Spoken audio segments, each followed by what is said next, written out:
Today, we are diving into a huge idea in moral philosophy, something called consequentialism, and it's built on a single, really provocative claim. When you're trying to figure out if an act is right or wrong, the only thing that matters is the result. So, let's explore what that really means. I mean, what if every moral problem you've ever faced could be solved with a calculator? Not by looking into your heart, not by following a set of ancient rules, but by just doing a cold, hard cost-benefit analysis. That's the core idea and maybe the biggest challenge of the ethical system we're looking at today. So, what is consequentialism? Well, it's not actually a single theory. It's more like a whole family of them. But they all share this one core belief. Consequences are everything. Your intentions don't matter. The action itself doesn't matter. The only thing that counts in the end is the outcome. That's what decides if what you did was right or wrong. Okay, so how would you actually use this? Well, in theory, it's a 5-step process. First, you figure out what's just good in and of itself, things like happiness or well-being. Then you identify what's intrinsically bad, like pain and suffering. Step 3, you lay out all of your possible options. 4, you calculate the good versus the bad for each of those options. And finally, you just pick the one that gives you the best possible balance. That choice, the one with the best net outcome, is what philosophers call the optimific choice. And according to this theory, that's your moral duty. Now, the most famous version of this, the one you've probably heard of, is called ACT utilitarianism. And for utilitarians, there's really only one thing that's intrinsically good, and that's well-being, or, happiness. So the goal becomes crystal clear. Whatever you're doing, your moral obligation is to do the one thing that creates the most overall well-being for everyone involved. So you might be asking, what's the big deal? Why has this idea been so incredibly influential for centuries? Well, let's get into the promise of utilitarianism, because you'll see its appeal is really, really powerful. At the absolute heart of it is the principle of utility. Think of it as the ultimate moral rule. There's no long list of do's and don'ts. There's just one guiding principle. Do the most good that you can possibly do. And if you failed to do that, even if you meant well, you've technically acted wrongly. And you can see why this is so attractive, right? For one thing, it's totally impartial. The happiness of a complete stranger counts just as much as your own. It also lines up with a lot of our moral common sense. I mean, of course, slavery is wrong, and helping people in need is right. Plus, it gives you a clear tool to solve tough moral puzzles, and it's flexible. It recognizes that no rule is absolute, that context really matters. This way of thinking also led to one of its most radical and, frankly, forward-thinking features. One of the pioneers of utilitarianism, the philosopher Jeremy Bentham, made this incredible argument. He said our moral community isn't just limited to humans. Because animals can suffer, their well-being has to be included in our moral math. It was a revolutionary idea back then, and it's still a cornerstone of the animal rights movement today. Okay, so it all sounds pretty good on paper. But, and this is a huge but, when you start to apply this theory in the real world, you run into some massive problems. It leads to some really tough, and I mean tough, questions. So, the first major problem people point to is what's called the demandingness objection. Think about it. If your moral duty is always to do the action that creates the most possible good, how could you ever justify just relaxing or spending money on yourself? It seems to demand that we all live like saints, constantly sacrificing every moment and every dollar for the greater good. Let's make this really concrete. Look at this choice. For a true utilitarian, this isn't much of a choice at all.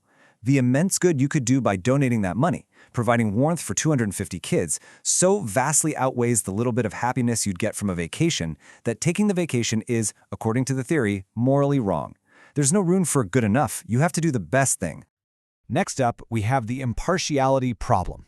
And remember how he said impartiality was one of its great strengths? Well, here's where it becomes a huge weakness.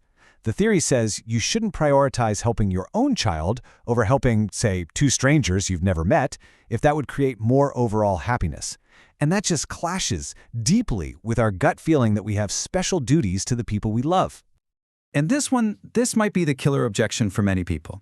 If the only thing that matters is the final outcome, what happens when a terrible, unjust act leads to the best result? So, imagine a scenario where framing and punishing one innocent person could stop a massive riot that would kill hundreds. Utilitarianism seems to say that not only would punishing that innocent person be okay, it would be your moral duty to do it. So let's recap. The theory seems way too demanding, it ignores our most important relationships, and it might even tell us to commit horrible injustices. That's a huge problem. But philosophers didn't just give up. They tried to find a fix. And the fix was to change the focus. So instead of judging every single act on its own, what if we started judging rules?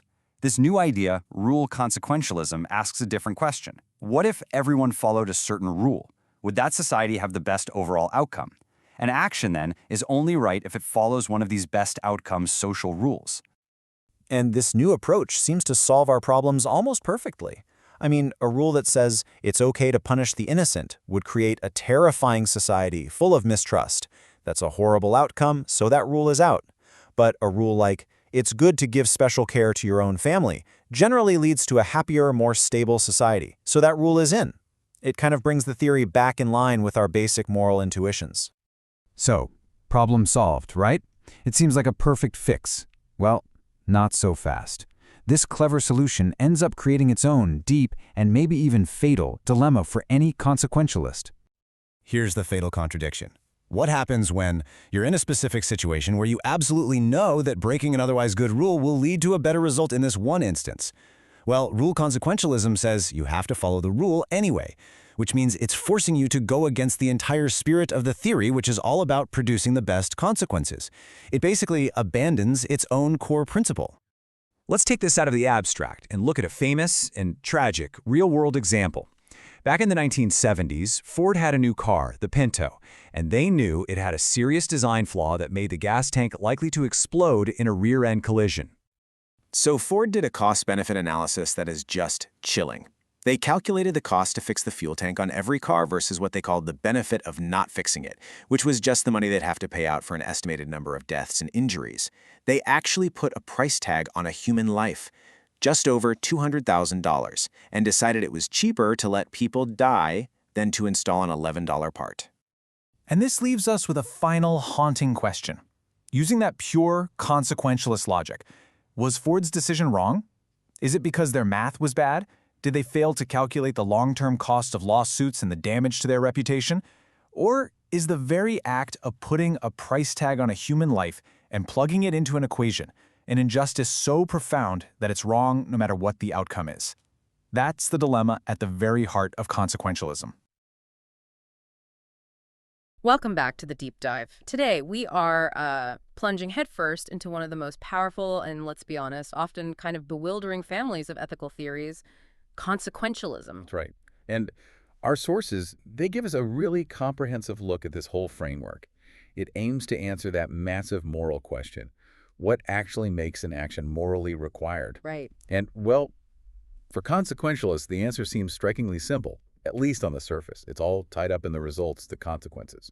Our mission today, then, is to sort of cut through that complexity and really understand the strict criteria these theories use to figure out the path to the right action. What does it really mean to look only at the consequences? Yeah, we have to start with the broadest definition. So, consequentialism basically says that morality is determined solely by the outcome. We're not primarily looking at motives or intentions or character or even rigid rules. Okay. The sole moral duty is to find the optimatic act. That single choice out of all the possibilities, that yields the best overall results. Okay, optimate. That sounds like a huge calculation. How does someone actually do that? How does a consequentialist figure out the optimistic choice in, real life? Our sources lay out what looks like a sort of 5-step formula. It definitely approaches morality like a kind of, moral accounting, which is probably why it appeals to people in fields like economics and policy. The first 2 steps are about setting up your balance sheet of value, basically. Right. Step 1, identify what's intrinsically good. Things valuable just for their own sake could be happiness, maybe knowledge, perhaps virtue, things like that. Exactly. And step 2 is the flip side. Identify what's intrinsically bad. Physical pain, mental anguish, maybe sadistic impulses, betrayal of innocence, the negatives. Got it. Good versus bad. Then the real work starts. Step 3 is figuring out every available action you could possibly take in that situation, exhaustively. And step 4 is where you calculate the consequences for each option. You're valuing the balance of good versus bad that each action would likely generate. So you're trying to predict the future, essentially, based on what you do now. And the final step, step 5, that's your moral duty. Pick the action yielding the greatest net balance of good over bad, anything less. Well, it's morally wrong, or at least suboptimal. Precisely. And while consequentialism is this big family of theories, when philosophers talk about it, they almost always default to its most famous and arguably most powerful version, act utilitarianism, usually just called AU. Okay, AU. How does act utilitarianism focus that broad consequentialist calculation we just talked about? AU narrows the scope quite a bit. It makes a specific claim. Well-being is the only thing that's intrinsically valuable. Full stop. So an action is morally required if and only if it improves overall well-being more than any other action you could have taken right then. Wow. So it doesn't matter how good your intentions were. If you accidentally cause less overall well-being than you could have, you technically did the wrong thing. That's exactly it. The principle of utility demands maximizing the greatest good for the greatest number, your intentions. Nice, maybe, but irrelevant to whether the action was morally right or wrong, according to AU. Okay, if the bar is set that high always maximize overall well-being, period, what makes act utilitarianism so attractive? Why do philosophers, economists, even policymakers keep coming back to it? Well, the first huge draw is its powerful sense of impartiality. Utilitarianism insists that the welfare of every single person, rich, poor, any gender, any race, anywhere, is equally valuable morally. Equally. Equally. No one's interests inherently count for more than anyone else's. That's a profound commitment to equality. And practically speaking, it seems to offer clear guidance, doesn't it? If you're stuck in a complex moral dilemma, you don't have lots of conflicting rules pulling you in different directions. You just have one ultimate rule: maximize well-being. Exactly. Our sources give a pretty good example of this, that tricky situation with nasty gossip about a sensitive friend. Conventional morality might say, always tell the truth. Right. Honesty is the best policy. But the truth will cause immense, maybe pointless suffering to your friend. So if you lie, or maybe just withhold the full truth, you violate that conventional rule. But utilitarianism says, hold on, look at the outcomes. Okay. It advises you to choose the action, which might be withholding the truth that actually increases overall well-being. Honesty is only good if its consequences are good in that specific case. That makes sense in a way. And what's also really compelling and quite radical for its time is how this theory defines the scope of the moral community, because it focuses purely on outcomes, especially well-being and suffering. This is where animals come in, right? I remember reading about Jeremy Bentham, the pioneering utilitarian. He argued non-human animals are part of the moral community if they can suffer. Exactly. The focus isn't on rationality or language. It's simply on the capacity for suffering. So things like animal experimentation, only acceptable if they produce truly massive benefits that clearly profoundly outweigh the animal suffering involved. It's still that optimistic calculation. If the results are genuinely the best overall, then the action is justified, even if it involves causing harm. Okay. But this constant focus on maximization, this feels like the ramp that leads directly into the big criticisms, doesn't it? If the goal is always the optimistic result, the theory becomes, well, incredibly demanding. It absolutely does. That's one of the major objections. It requires individuals to always act to achieve the best possible result, even if that means constant, intense self-sacrifice. It doesn't seem to leave much room for just living a normal life. It kind of demands we all become moral saints all the time. And it also seems to reject the whole idea of supererogation, right? Yeah. Actions that are above and beyond the call of duty. We praise someone who rushes into a burning building as a hero, thinking it was amazing, but optional. But utilitarianism says, hold on. If rushing in was the action that minimized overall harm, saved lives, reduced suffering more than staying out, then it wasn't optional. It was your required moral duty. The theory basically removes the heroic label and just says you did what you were supposed to do. That feels harsh. And our sources give that really stark, real-world trade-off example. Say you've saved up $1,000 for a much-needed personal vacation. Yeah. But you know that same $1,000 could provide basic water kits, maybe save the lives of, say, 1,000 children overseas through a highly effective charity like UNICEF or something similar. Utilitarianism seems to dictate you must give the money away. Your personal happiness, your vacation. It just gets massively outweighed by the good done for others. That constant demand for benevolence is really striking, and it connects directly to the next big problem, this idea of worrying impartiality. We touched on impartiality being an attraction, Right. But here's the downside. Act utilitarianism rejects the common sense idea that your own child or your friend or maybe a fellow citizen is inherently more deserving of your care and resources than a complete stranger. Wow. Yeah, that really flies in the face of deep human instincts, doesn't it? Yeah. So if sacrificing care for your own child, maybe diverting funds needed for their education to overseas aid instead yields a greater overall benefit globally, AU says you have to make that sacrifice. Strictly speaking, yes. Now, some utilitarians try to soften that. They argue that, prioritizing family and friends often is optimistic in the long run because strong social bonds and stable families contribute to overall well-being. Okay, that starts a bit more reasonable. But the core moral demand is still there. If you face a direct choice, and choosing the stranger provides a massive benefit while helping your own child provides only a minor one, AU requires you choose the stranger. Yeah. That impartiality is absolute. Okay, we've covered the demandingness, the self-sacrifice aspect, but the challenge that seems to clash most fundamentally with our modern ethical intuitions is the argument from injustice. The idea that utilitarianism can sometimes require us to violate rights or commit serious injustices if doing so maximizes overall well-being. This is where we see the cold, hard reality of maximizing results potentially overriding deeply held principles. The utilitarian calculus can force some profoundly difficult, even repellent trade-offs. The classic example, often cited, is the Ford Pinto case back in the 70s. Ford knew about a design flaw that made the car prone to exploding in rear-end collisions. Right. And instead of paying, $11 per car to fix it, they did a cost-benefit analysis. They literally put a price tag on human life. Yeah, they assigned a monetary value to the estimated deaths, something like $200,000 per life, and the injuries they expected. They calculated it was cheaper overall to just pay out settlements to victims and families than to actually implement the fix across all the cars. And if that cold calculation did lead to the optimistic result, maybe saving the company money, keeping car prices lower for everyone else, then pure act utilitarianism would seem to endorse that decision. If the numbers worked out to maximize overall well-being, including economic well-being for millions of consumers versus the suffering of a few, then yes, AU would have to say it was the morally required action. It's a deeply uncomfortable conclusion for most people. Definitely. And the implications go further into political theory, too. Our sources talk about things like vicarious punishment, punishing innocent people just to deter guilty parties or suppress enemies during wartime. Historically, it's sometimes been seen as effective, however abhorrent.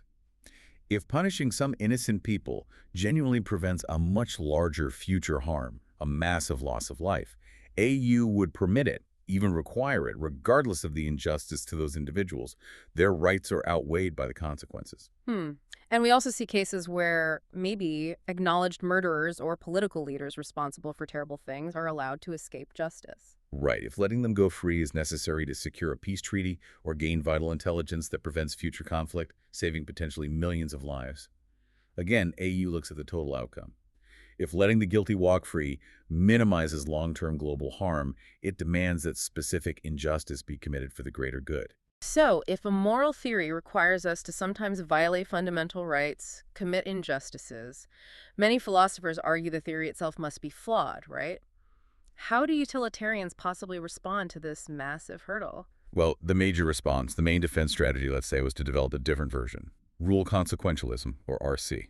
This theory was really designed specifically to tackle these problems of injustice and also the extreme demandingness that AU seemed to generate by focusing only on single isolated acts. Okay, rule consequentialism. Walk us through that. How does it manage to uphold justice, hopefully, while still being a consequentialist theory focused on results? So RC changes the question. Instead of asking what single action maximizes well-being right now, it asks what rule, if generally followed or accepted by nearly everyone in society, would maximize well-being in the long run. An action is right only if it follows one of these optimistic social rules. Ah, okay. So instead of asking, does torturing this one suspect stop this bomb today, like AAU might? Exactly. RC asks, would a society be better off overall if it had a general rule permitting torture in emergencies? And the answer is almost certainly no. A rule forbidding torture likely maximizes well-being long-term by fostering trust, security, and respecting rights, even if breaking that rule in one specific instance might seem to produce a better immediate outcome. I see. So RC would likely prohibit things like vicarious punishment, too, for the same reason. A rule against it is better overall. Precisely. And RC can also support rules that allow us to show preference to our family and friends, because generally having rules that support those close relationships is beneficial for overall societal well-being and happiness. That sounds much more aligned with our sort of common sense morality. It seems to solve both the injustice problem and the partiality problem we talked about. But there has to be a catch, right? What's the philosophical criticism of rule consequentialism? There is a major one. The critique is that RC can become internally inconsistent, sometimes called the self-defeating critique, or the problem of rule worship. Think about it. If the ultimate point of consequentialism is to produce the best possible results, Yeah. RC tells us we must follow a general rule, like don't lie, even in a specific situation where we know breaking the rule, telling a lie, would actually produce a better outcome overall. Huh. That seems irrational. If your goal is the best consequences, why follow a rule when you know it won't lead to the best consequences in this particular case? You're deliberately choosing a suboptimal outcome just to stick to a policy. Exactly. You end up sacrificing the very goal, the best consequences that the entire theory is supposedly built upon. You're following the rule for the rule's sake, not for the results. And that's the dilemma, isn't it? The perpetual challenge. Utilitarianism seems too strict, too demanding, maybe too willing to permit injustice. But rule consequentialism seems, well, sometimes irrationally committed to rules over the best results. That's a tough spot. So what does all this mean for you, listening right now? Consequentialism, especially in its utilitarian forms, it's undeniably a powerful framework. That insistence on impartiality, on counting everyone's well-being, including non-human animals. It's huge. Absolutely. But its requirement for potentially constant self-sacrifice and how it can clash with our deep-seated beliefs about justice and individual rights, these remain really hard questions. Questions we all grapple with, maybe without using these philosophical terms. And we actually see this theory being actively applied today, don't we? In the social movement known as effective altruism. Our sources highlight this. It's basically people using a utilitarian-style calculus. Right. They research charities to find out which ones are the most effective at saving lives or improving well-being per dollar spent. Think organizations like the Against Malaria Foundation. So they're directing resources to maximize the global good done, trying to achieve that optimistic result on a massive scale. It's probably the closest modern attempt we have to really try and live purely by that principle of utility. Which leaves us with this final kind of provocative thought for you to consider. Given that our sources show utilitarianism requires us to be consistently benevolent, to always aim for the best outcome, and maybe even requires us to accept what feels like a minor injustice to secure an immense benefit, like, say, voting for a really flawed government spending bill if you knew it was the only way to fund a vital, life-saving public health program. What is the practical limit for you? Where do you draw the line between doing the most good for the world and protecting your own interests or your family's interests or your deeply held beliefs about what's fundamentally just and right? I will